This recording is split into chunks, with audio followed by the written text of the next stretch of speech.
নমস্কার, আমি তরুণ ঘোষ।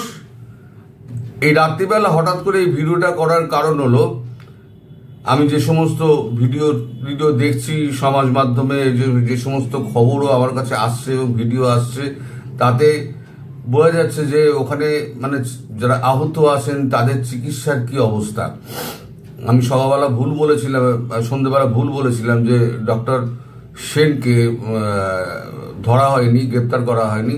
পরে শুনলাম ওনাকে গ্রেপ্তার করা হয়েছে। ফলে ওনাকে এরা এতটাই মানে হিংসা মানে চরিতার্থ করার জন্য উঠে পড়ে লেগেছে যে এদেরকে যে বাচ্চা বুড়ো এরা সুস্থ অসুস্থ কোনো এদের জ্ঞান গম্য কিছু নেই।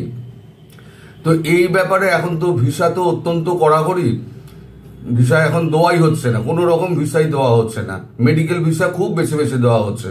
তা আমি সন্ধ্যাবেলাতে এই ব্যাপারে আমি একটু বিদেশ মন্ত্রকের সঙ্গে যোগাযোগ করেছিলাম খবরটা ছাড়ার পরেতে। অনেক যোগাযোগ করার পরে বলতে বলতে গলা ব্যথা হয়ে গেছে কথা বলতে বলতে। অনেক যোগাযোগ করার পরে দিয়ে তারপরেতে আমাকে বলা হলো 1 ঘন্টা বাদে ফোন করতে। আমি বলেছিলাম যে জরুরি ভিত্তিতে যারা ওখানে চিকিৎসা পাচ্ছে না তাদেরকে ভালো চিকিৎসা দেওয়ার জন্য আপনারা এমন কিছু একটা ব্যবস্থা করুন যাতে বাচ্চাগুলো প্রাণে বাঁচে, শিশু কিশোর যারা আছে, কচি কোমল যারা প্রাণ, তাদেরকে বাঁচাতে হবে। তাদের তো কোনো দোষ নেই, তারা জীবনটাই তো দেখতে পেল না।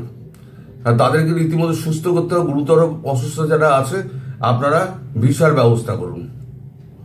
তা 45 মিনিট বাদে আমার কাছে ফোন এলো যে অফিসিয়ালি ভারত সরকার কিছু বলবে না, আনঅফিসিয়ালি জানানো হচ্ছে যে আমি আপনাদের বলে দিচ্ছি আনঅফিসিয়ালি। সেটা হচ্ছে যে আপনারা যারা যারা মানে এই স্কুলের দুর্ঘটনার সঙ্গে যারা আহত হয়েছেন, প্রপার ডকুমেন্ট নিয়ে ইমিডিয়েটলি ঢাকা ভিসা সেন্টারে আপনারা অ্যাপ্লাই করুন। ইমিডিয়েটলি আপনারা ভিসা পেয়ে যাবেন। এবং যাওয়ার জন্য আপনারা একটা কাজ করতে পারেন, আপনারা আমি একটা ফোন নাম্বার দিয়ে দিচ্ছি, যদি কোনো অসুবিধা হয় এই ফোন নাম্বারে আমাকে আপনারা হোয়াটসঅ্যাপ করবেন। কিন্তু নাম্বারে ফোনটা পাবেন না, আপনারা বেকার ফোন করবেন না, আপনারা পাবেন না। এই নাম্বারে আপনারা হোয়াটসঅ্যাপ করুন, আপনারা আমাকে জানান, আপনার ডিটেলসটা জানান এবং আপনার ঠিকানা এবং ফোন নাম্বার দেবেন। আমি আপনাদেরকে রিং ব্যাক করে নেব। আর যারা যারা আসতে চাইছেন মানে চিকিৎসা ভিসা নিতে চাইছেন তারা ইমিডিয়েটলি চিকিৎসা ভিসার জন্য অ্যাপ্লাইটা করে দিন। কাগজপত্র সমস্ত মেডিকেল ডকুমেন্টস দিয়ে অ্যাটাচ করে আপনারা দিয়ে দিন। তাহলে পরে ভিসাটা আপনারা পেয়ে যাবেন। ভারতবর্ষে যে কোনো শহরে যতদিন চাইবেন মেডিকেল ভিসায় আপনি থাকতে পারবেন, সেটা গ্যারান্টি আমি দিচ্ছি। আমি কথাও বলেছি তাদের সঙ্গে। তো এই জন্যই আমার তড়িঘড়ি এটাতে আসা। আর দ্বিতীয় আর একটা কারণ হচ্ছে আসার, আমি একটা নাম্বার দিয়ে দিচ্ছি, এই নাম্বারে আপনারা আমাকে হোয়াটসঅ্যাপ করবেন। এই নাম্বারে ফোন করলে আমায় পাবেন না, এই নাম্বারে হোয়াটসঅ্যাপ করবেন, আপনাদের ডিটেলসটা দেবেন, আপনাদের ফোন নাম্বারটা অবশ্যই দেবেন। আমি আপনাদের রিং ব্যাক করে নেব। যারা যারা সমস্যার মধ্যে রয়েছেন আমি আপনাদের রিং ব্যাক করে নেব। আপনাদের ডিটেলসটা দিয়ে আমাকে একটা হোয়াটসঅ্যাপ করে দিন। আমি নাম্বারটা স্ক্রিনে দিয়ে দিচ্ছি, বরাবর এটা চলতে থাকবে স্ক্রিনে। আর একটা ব্যাপার হচ্ছে, যারা যারা এখনো পর্যন্ত নিখোঁজ আছেন, মানে সরকার কোনো খোঁজ দিতে পারছেন না, তারাও আমাকে এখানে ছবি সহ, বাচ্চার ছবি সহ, নাম ঠিকানা সমস্ত কিছু দিন। আমরা এটাকে প্রচার করব, আমরা ভারত সরকার মারফত আমিও প্রচার করব এটা, যে এই শিশুদের পাওয়া যাচ্ছে না বা এই কিশোরদের পাওয়া যাচ্ছে না, সরকার এদের ব্যাপারে কিছু বলছে না।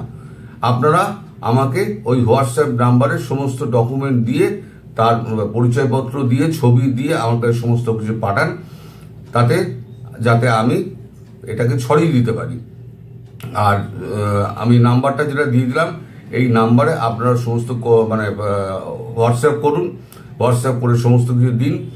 আর যদি ভিসা পেতে কোনো সমস্যা হয় তাহলে আমাকে ওই নাম্বারেই আপনি হোয়াটসঅ্যাপ করবেন। হোয়াটসঅ্যাপ করে আপনি আপনার সমস্যার কথাটা লিখে দেবেন। আমি মানে আমার দ্বারা যতটুকু সম্ভব আমি এই ভিসার ব্যবস্থা করে দেবো, এই গ্যারান্টিটা আমি দিচ্ছি। গ্যারান্টি মানে কি, ধরুন আমি চেষ্টাটা করতে পারি। তো অ্যাকচুয়ালি আমার কথা বলতে তো গলা শুয়ে চাও খাওয়া হয়নি। এখন এই যে ভিসা নিয়ে যে গন্ডগোল চলছে, আপনারা অনেকেই হয়তো হতাশ হয়ে গেছেন যে ভিসা পাবেন না, এবং ভিসা দেবে বলে এমন কিছু সিদ্ধান্তও কিন্তু ছিল না। বেশ একটু মানে অনেক কথাবার্তা বলার পর তারপরে ভারত সরকার একটুখানি মোল্ড হয়েছে, মানে নরম হয়েছে। নরম হওয়ার পর তারা বলেছে ঠিক আছে, আনঅফিসিয়ালি আমরা দিয়ে দেবো। আপনারা যেখানে ভারতবর্ষে যে কোনো রাজ্যে, আপনি চেন্নাই যেতে পারেন, কলকাতা যেতে পারেন, ব্যাঙ্গালোর যেতে পারেন, আপনি ওড়িশায় যেতে পারেন, যেখানে খুশি, দিল্লি যেতে পারেন, যেখানে খুশি আপনার মনে হবে সেখানে গিয়ে আপনার পছন্দ মতো জায়গায় গিয়ে ট্রিটমেন্ট করাবেন। দ্বিতীয় একটা হচ্ছে, আপনারা এপারে এলে পরে কিছু মেডিকেল অ্যাম্বুলেন্স আপনারা পাবেন, আমি সে ব্যবস্থাটা করে রাখছি। যদি আপনারা বনগা বর্ডার দিয়ে আসেন তাহলে আমাকে জানিয়ে রাখলে পরে আমি ওখানে মেডিকেল অ্যাম্বুলেন্সের ব্যবস্থা করে রাখবো। না হলে পরে অন্যান্য ব্যবস্থা থাকবে, আপনারা ওখান থেকে কলকাতা চলে আসবেন। কলকাতা এসে আপনারা যেখানে যাওয়ার সেখানে আপনারা যেতে চান তো চলে যাবেন। মানে যে কোনো সমস্যা হোক আপনারা এই ফোন নাম্বারে আমাকে হোয়াটসঅ্যাপ করবেন, সোজা কথা। মেডিকেল ভিসার জন্য আপনারা ইমিডিয়েটলি অ্যাপ্লাই করুন। পাসপোর্ট দিয়ে, বাবা মার পাসপোর্ট লাগে বাচ্চার সঙ্গে দিয়ে, যদি নাও থাকে বাচ্চার পাসপোর্ট, যদি নাও থাকে তাহলেও অ্যাপ্লাই করুন। মেডিকেল ডকুমেন্টগুলো লাগিয়ে আপনারা অ্যাপ্লাই করুন, তাহলেও পাবেন। টেম্পোরারি পাসপোর্ট করে হলেও পাবেন, এটা আমি গ্যারান্টি দিচ্ছি। কিন্তু যত তাড়াতাড়ি করবেন তত তাড়াতাড়ি ভালো, বাচ্চাগুলো তাড়াতাড়ি চিকিৎসা পাবে। আর যত তাড়াতাড়ি চিকিৎসা হবে তত তাড়াতাড়ি এরা সুস্থ জীবনে ফিরে আসতে পারবে। আমি জানি আপনারা কি মেন্টাল ট্রমার মধ্যে দিয়ে যাচ্ছেন, যেখানে সরকার থেকে পরিষ্কার করে বলা হচ্ছে না কোথায় কতজন মারা গেছে, কোথায় নিখোঁজ কারা, কোথায় কিছু বলা হচ্ছে না। এ একটা অদ্ভুত সরকার। এরা না মানে শিশু, না মানে কিশোর, না মানে বৃদ্ধ, না মানে বৃদ্ধা, এরা যে কি জগতে বাস করছে আর কাদের আমি জানি না। এদের সম্পর্কে আমার যত কম কথা বলা যায় তত ভালো। আর আমি আর কি বলবো, আমি এইটুকু বলার জন্য আপনাদের কাছে এসছি যে আপনারা যারা খুব দুশ্চিন্তা করছেন ভিসা নিয়ে একদম দুশ্চিন্তা করবেন না। আপনারা সোজা অ্যাপ্লাই করুন, কালকে সকালবেলাতে অ্যাপ্লাই করুন। কোনো সমস্যা হলে আমাকে এই ফোন নাম্বারে আপনারা হোয়াটসঅ্যাপ করবেন। যদি সেরকম এটা হয় তাহলে আমার ব্যক্তিগত আর একটা নাম্বার দিয়ে দেবো, ফোন করে আমি নিজে ফোন করে আপনার ব্যক্তিগত নাম্বার দিয়ে দেবো, সেখানে আপনারা আমার সঙ্গে যোগাযোগ করতে পারবেন। আর আপনারা কোনো রকম মানে চিকিৎসা নিয়ে এবং আপনাদের কোনো ব্যারিয়ার থাকবে না যে আপনি এই স্টেট ছাড়া যেতে পারবেন না, ওই স্টেট ছাড়া যেতে পারবেন, এমন কিছু নয়।